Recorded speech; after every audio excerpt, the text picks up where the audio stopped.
I want it back. Give it back.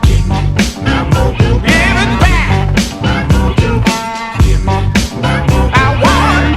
back. Give it back. We are joined by a national security expert, Ryan Morrow, from ClarionProject.org.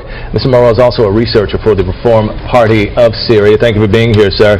We appreciate it. All right, so as a security expert, what are your thoughts on the president's strategy right now? It appeared that he was going to launch some type of military strike on his own, but he backed off from that and went to Congress. What does this mean for what's going on in Syria right now?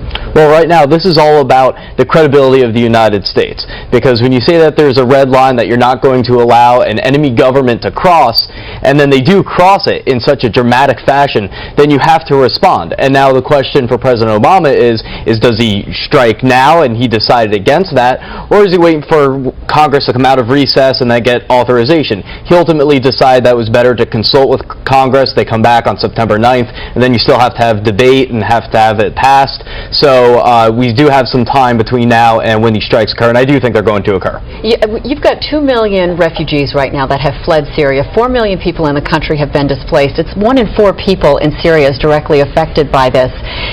Talk about what this strike, what an airstrike is going to mean for them, and can it just be a strike? Will it end there?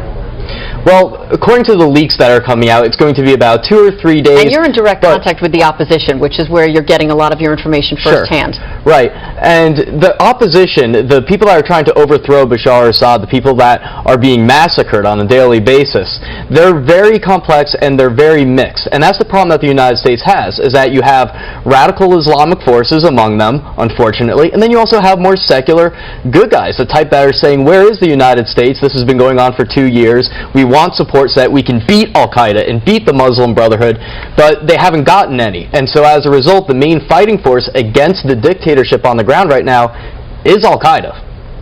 Well, tell me what happens, though, if by some means Bashar Assad is deposed. I think you and your colleagues wrote at one point that deposing Assad could actually open the door for the Muslim Brotherhood. And is that something that we really want in Syria right now? Oh, absolutely not. You don't want the Muslim Brotherhood taking power anywhere, especially in Syria. But there is a backlash against the Muslim Brotherhood that's happening throughout the entire region because of what's happened in Egypt. They've seen what they govern like, and they don't like it. They're all a bunch of talk. And so they are losing support within Syria, but again, the main problem is that the more moderate forces that would like to ally with the United States, they're out-armed, they're out-financed, they're out-organized, they don't have the international support that the Muslim Brotherhood and Al-Qaeda type forces get from around the entire region. And so any strategy that we have towards Syria has to include that component, and that's really missing right now. You have a lot of congressional members who are saying that their constituency doesn't support a strike here. The Americans are reluctant to get involved in yet another overseas war that perhaps they don't quite understand, between factions that they don't understand, and especially since this is such a tinderbox of a region. Can this be sold to the American people? Well, I think the argument has to be made that Al-Qaeda and the enemies of the United States are winning right now. That's not just about Bashar al-Assad.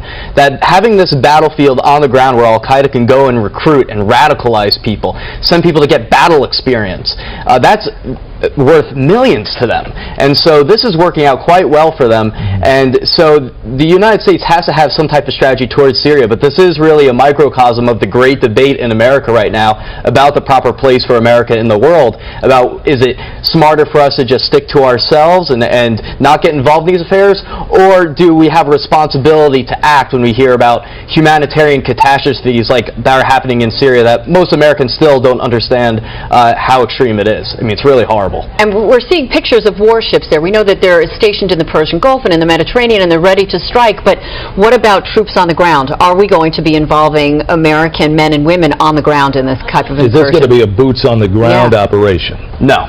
Definitely not, and if it were to be, that would be a gift to Iran and Syria, because that's a war that they can win. That's a war that they know how to fight. And we also have to remember that they sponsor Hezbollah, which according to many experts is actually more powerful than Al-Qaeda, and they do have networks here in the United States. All right, Ryan, we want to thank you, and of course we're going to be talking to you throughout the morning. We appreciate it. Thank you. Ryan Morrow. All right.